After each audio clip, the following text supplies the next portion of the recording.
Yang sama-sama kita hormati dan muliakan guru kita Ustaz Dr. Andes Haji Asman bin Haji Abdul Rahim, Ketua Masjid Al-Istiqomah Ustaz Asmari bin Kiai Haji Abdul Rashid Siddiq, bapak-bapak, ibu-ibu, remaja, hadirin jemaah yang dimuliakan oleh Allah.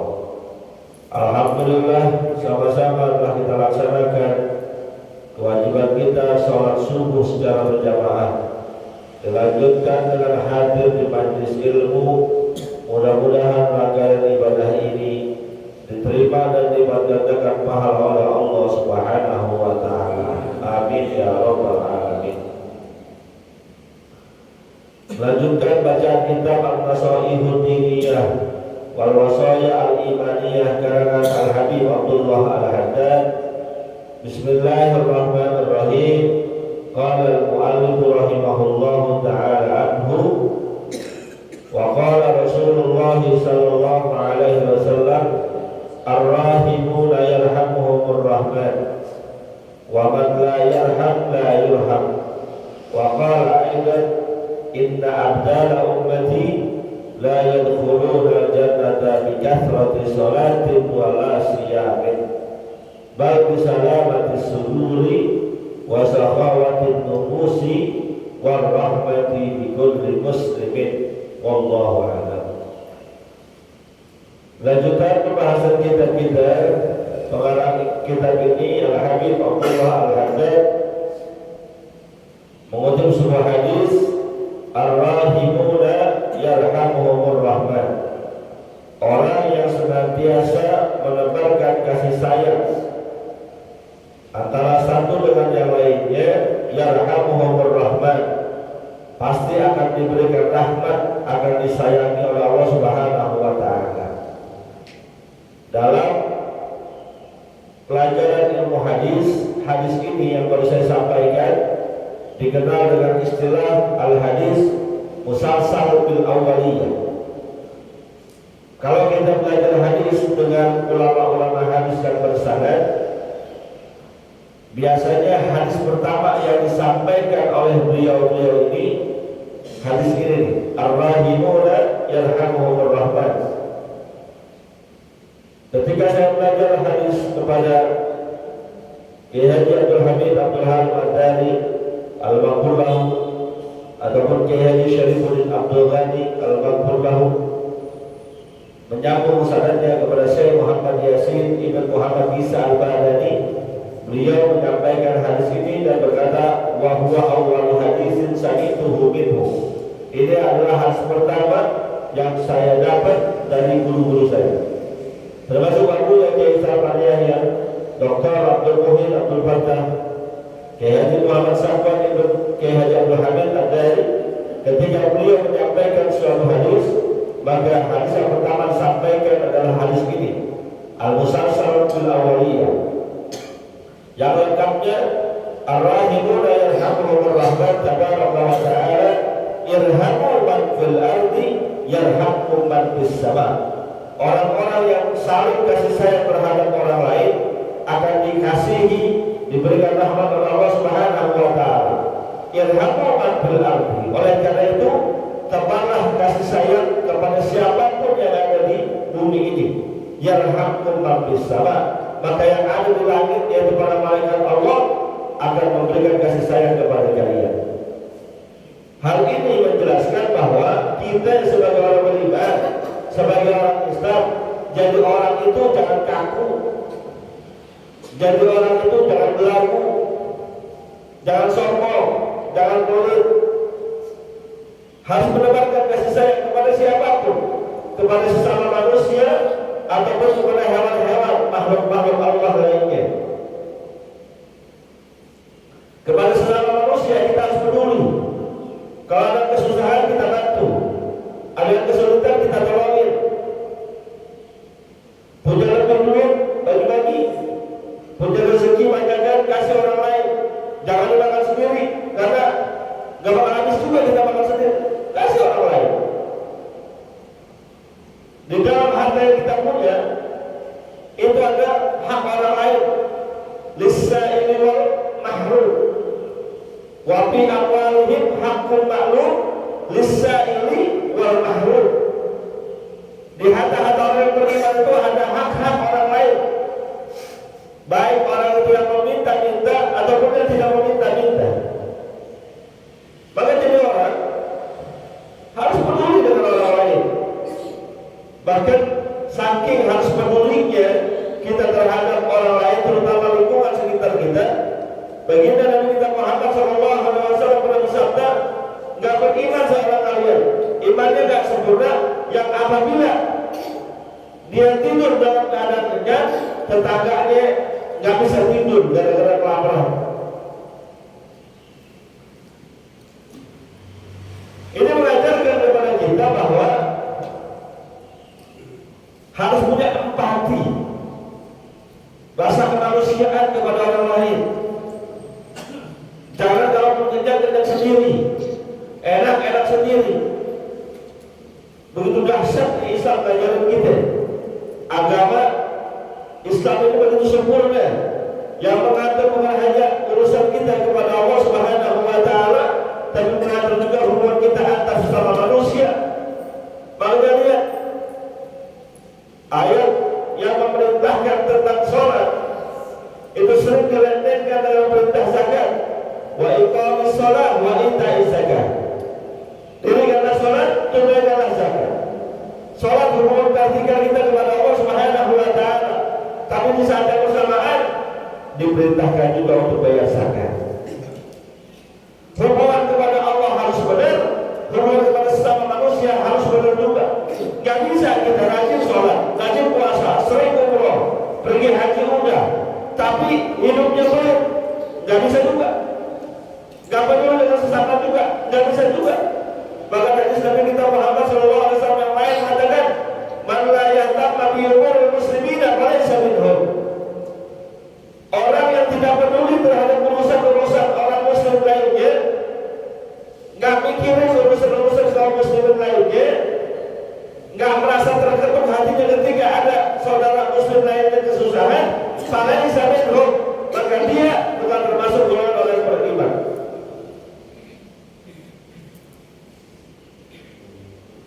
Maka pikirin tuh, harta yang kita punya harta yang kita miliki, pikirin juga buat orang lain.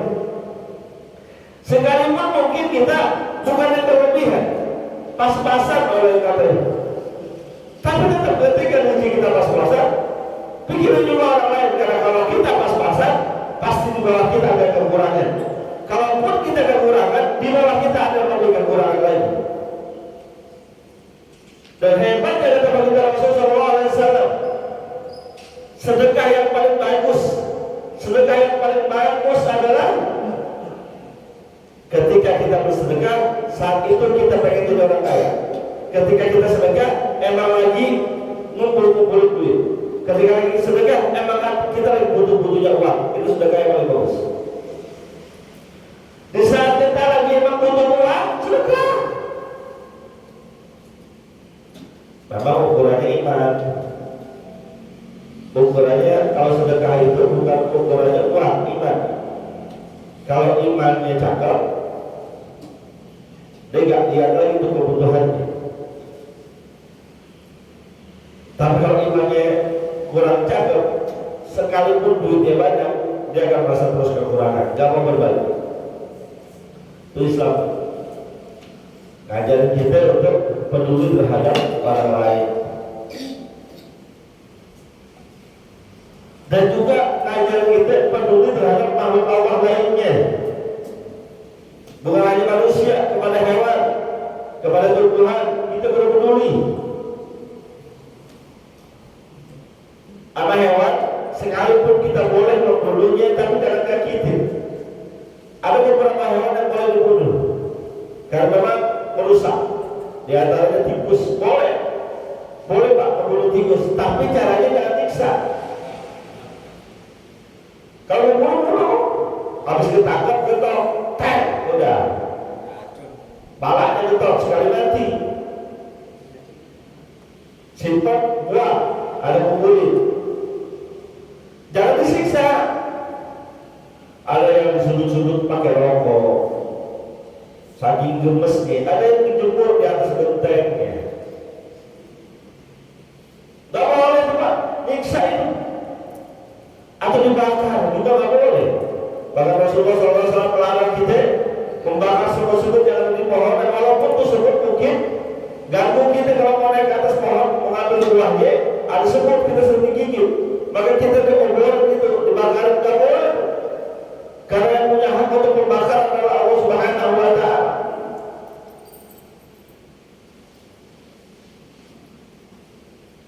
Makanya dalam sebuah hadis dikatakan, innallaha katabal hasanat ala kulli syai'in. Di ujungnya ada kalimat fa idza zabahtum fa asinu dhibha wa idza qataltum fa asinu qiblah atau fa asinu taqwa. Sesungguhnya Allah Subhanahu wa Ta'ala menetapkan kebaikan atas segala sesuatu hal. Jika kalian harus menyembelih suatu hewan, maka perbagus sembelihannya. Falyuhidda syafratahu falyuhidda bihatahu.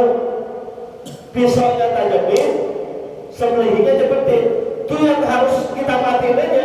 Masih ada aturannya dalam Islam. Pisaunya tajamin, sembelihannya cepetin. Jangan disiksa dulu.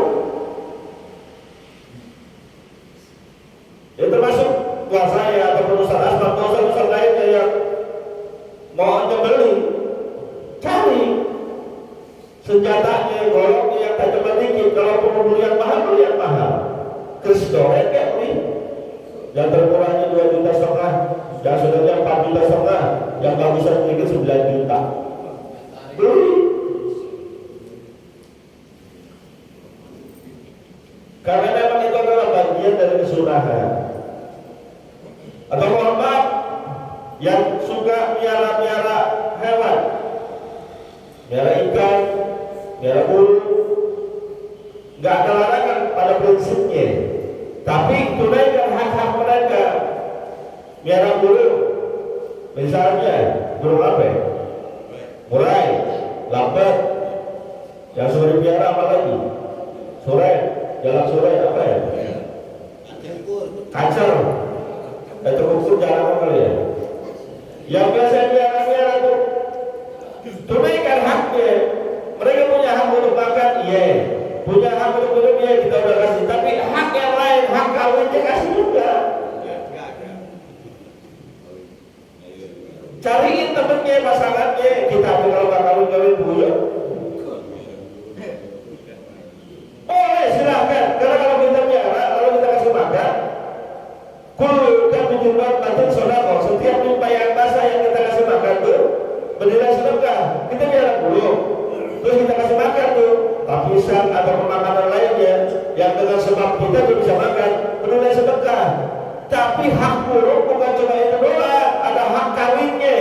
Tunaikan hak kawinnya. Kalau mereka kasih kawin mabuk dia, rontok bulunya. Kasih, cariin perempuannya. Kalau nggak bisa, mendingan lepas.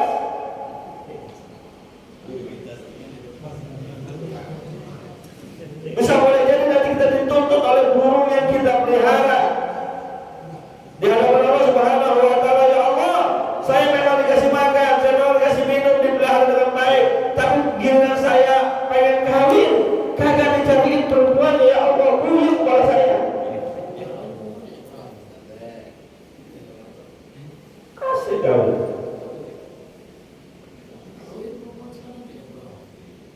Itu namanya berkasih sayang terhadap makhluk-makhluk Allah. Yarhamkum man fis sama. Kalau kita berkasih sayang terhadap makhluk-makhluk Allah yang ada di bumi, maka yang ada di langit akan memberikan rahmat kepada kita, yaitu para malaikat-malaikat Allah Subhanahu wa Ta'ala.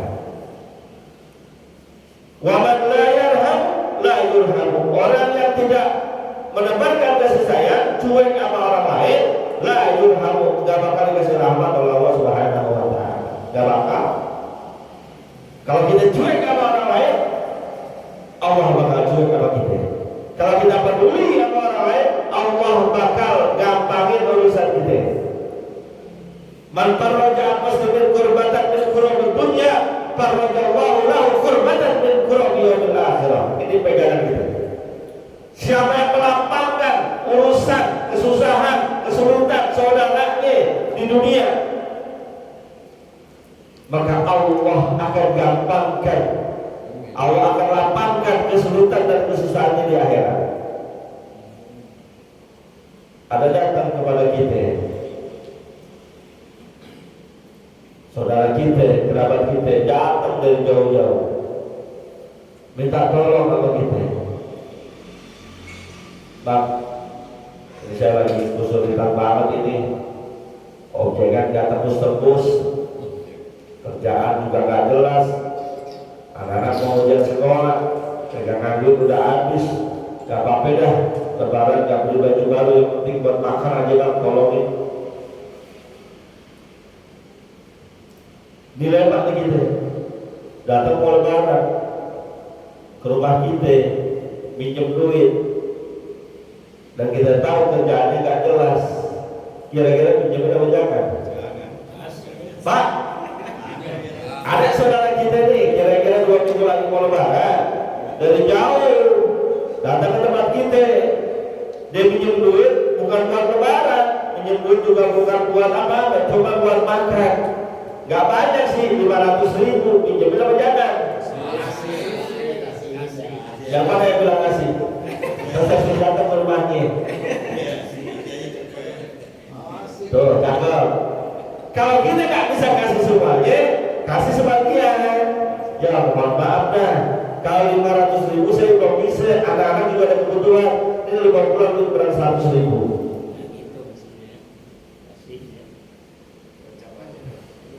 Ada sebuah riwayat hadis dari Imam Ahmad rahimahullah ta'ala yang menjadi pegangan hidup beliau.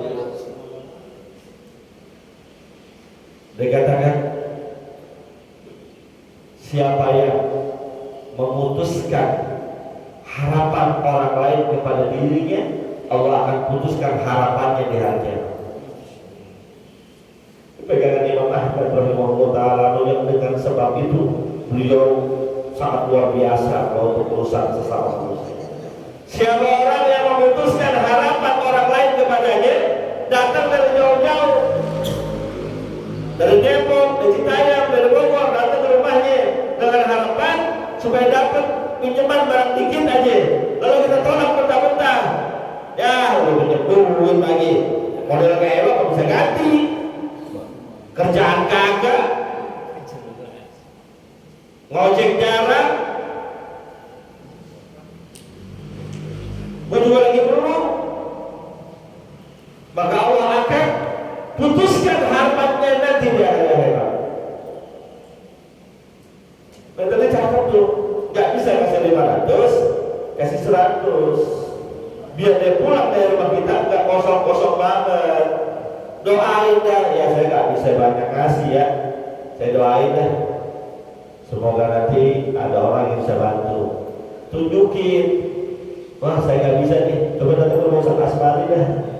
Gitu. Kata Ustaz Asmari, gue jadi lemparan. Doain, jangan putus harapan dia. Cuma memang kadang-kadang kita juga sih yang salah.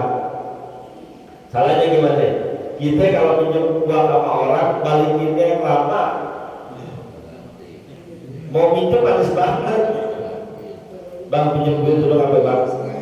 Wah banyak-banyak dah, barang 1 juta bang. Ntar habis bulan saya ganti. Nah itu salah juga kitanya. Oh iya dah, habis bulan berarti kan kalau sekarang bulan April berarti kan bulan Mei. Bulan Mei didatengin kagak nongol orangnya, nggak ada orangnya.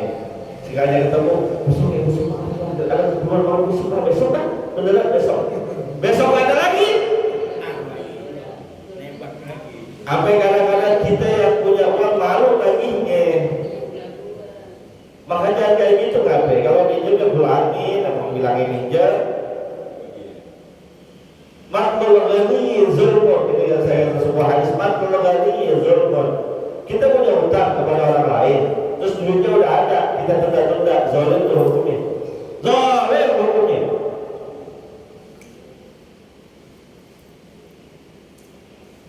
Padahal Islam itu mengajarkan dalam urusan hutang piutang, terkadang yang utangin pahalanya lebih besar daripada yang kasih.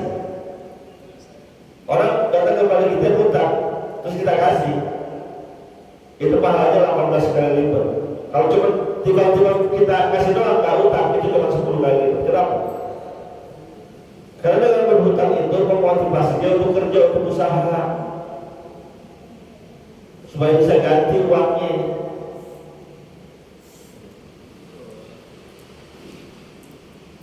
Kalau dalam hidup yang namanya utang itu biasa.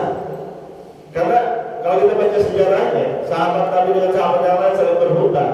Baginda Rasul juga pernah berhutang, tapi beliau semua itu tepat janji. Janjinya tanggal 1 bulan depan. Kalau dulu sebelum bulannya kita udah tunaikan. Janji tanggal 5, tanggal 2 udah ada kasih. Hati-hati. Itu meminjamkan uang kepada orang ketika dia lagi susah. Farajallahu anhu qurbatan min qulubi yaumil akhirah. Nanti Allah akan lepaskan dia, bebaskan dia daripada kesulitan-kesulitan di akhirat. Jadi kalau ada yang datang ke rumah kita mau minjem uang, kasih apa kagak? Ya kurang sepakat. Pak, kalau ada orang datang ke rumah kita mau minjem uang, kasih apa kagak? Kasih ya. Kan sore saya datang ke rumah ente. Mudah-mudahan Allah Subhanahu wa taala kasih kita rezeki yang lapang. Yang sekarang lagi kesulitan Allah mudahkan urusannya. Yang lagi butuh uang Allah berikan keluasan rezeki buat dia. Yang lagi banyak hutang Allah lepaskan hutang-hutangnya. Yang lagi kesulitan Allah mudahkan urusannya dengan fadilah berkahnya bulan Ramadan. Al-Fatihah.